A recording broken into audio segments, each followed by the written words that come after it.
నంద్యాల జిల్లా మండల కేంద్రమైన చాగళ్లమర్రి గ్రామంలో శ్రీ వాసవి కన్యకా పరమేశ్వరదేవి కరుణా కటాక్షాలతో శ్రీ వాసవి యువజన సంఘం అధ్యక్షుడిగా ఏకగ్రీవంగా తొమ్మండ్రు వినోద్ కుమార్ ఎన్నికయ్యారు. ఆయనకి యువజన సంఘం సభ్యులందరూ పూలదండ వేసి శాల్వా కప్పి కృతజ్ఞతలు తెలియజేశారు.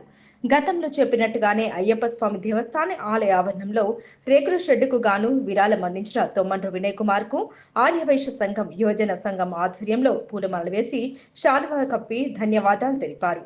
అదేవిధంగా 2025వ సంవత్సరంలో వాసవి యువజన సంఘం నూతన కమిటీ అధ్యక్షుడిగా తొమ్మండ్రు వినోద్ కుమార్, ఉపాధ్యక్షులు కామిశెట్టి మధుసూదన్ రావు, బచ్చు సుగుణాకర్, కార్యదర్శి వింగుమల్ల హరికృష్ణ, ఉప కార్యదర్శులు తలుపుల సునీల్ కుమార్, వల్లంకొండ సాయి సుదర్శన్ రావు, వందవాసి శివసుభ, చక్రధర్, కోశాధికారి లింగం రంగనాథ్, ఉప కోశాధికారి కామిశెట్టి సుబ్రహ్మణ్యం, కార్యవర్గ సభ్యులు బైసాని వెంకటేశ్వర్లు, బింగుమల్ల సందీప్, గంగిశెట్టి వాసుదేవయ్య, కామిశెట్టి ప్రసాద్, మేడ నరేంద్ర, అయినాల శ్రీనివాసులు, మద్దాల సుబ్రహ్మణ్యం, చాటకొండు దుర్గాప్రసాద్ గారులను నియమించి నూతన కార్యవర్గంగా ఏర్పాటు చేశారు.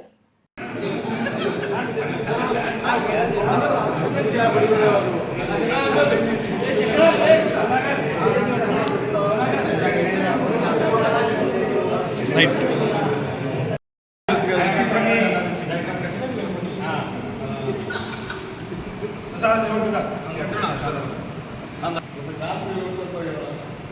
సార్ అందరూ సీనన్నా